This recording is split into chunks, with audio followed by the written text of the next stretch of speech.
কিছে কথা আছে বসকে জায়গা কথা আছে তোরে কইছি না জায়গা এই তোর কইছি না এখান থেকে যেতে ভাই ভাই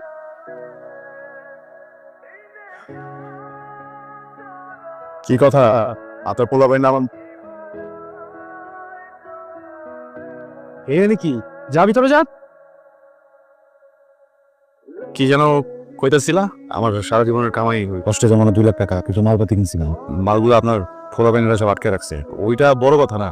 হ্যাঁ ভাই, কোনটা তো শুধু ভাবটের কসম, খুব খারাপ লাগছে ভাই। হ্যাঁ, এটা একদমই ঠিক না। আমি সরি। আসসালামু আলাইকুম। 2 লাখ টাকা আমার গেল। আমি সব কিছু শুনছো? না মামু কিছু চলো আরে মামু তুই চলো না ঝামেলা আছে একটা। দূর মা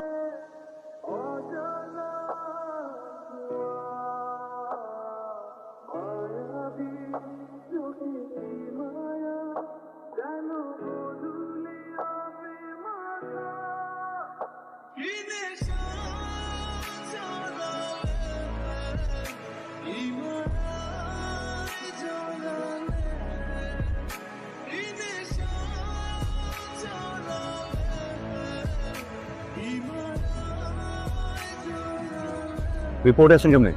জানেন কিছু তো জানেন। এগো নিয়ে আসছে। ক্লিনিকে গিয়েছিলাম ইঞ্জেকশন দেয়, আমার কিছু মনে নেই। যখন আমার জ্ঞান ফিরে একটা রুমের ভেতর অনেকগুলো মেয়েরা একটা লোক এসে আবার আমাদের ইঞ্জেকশন দিয়ে চলে যাচ্ছিল।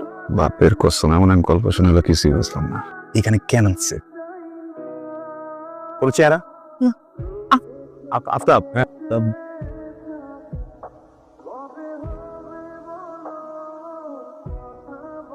টেনশন কিছু না, আমার পরিচিত। আপনি চলেন আমার সাথে, আমি সবকিছু নিজে করে দিচ্ছি। আমি বললে আর ডিস্টার্ব করবো না, চলেন।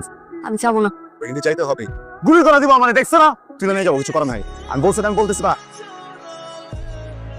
এই ভাই, আমার বাপের কসম, আমি ইচ্ছা করে করি নাই।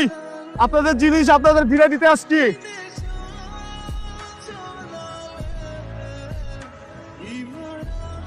ভাই ভাই ভাই ভাই ভাই ভাই আমি বুঝতে পারি নাই ভাই, ভুলে গেট খুলে ফেলছি ভাই। কোনো ঝামেলা আছে না ভাই?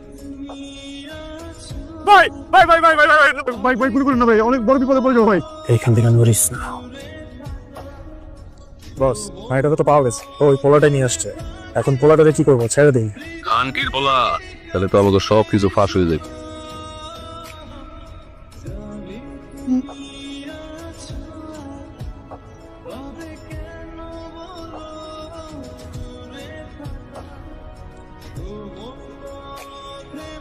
এতগুলো শয়তানের মাঝে একটা মেয়েকে রেখে চলে আসছেন, আর বাসা কি মা বোন নাই? আমি এই জায়গার স্থানীয় ছেলে, বুঝছেন? সেই জায়গায় বড়, সেই জায়গায়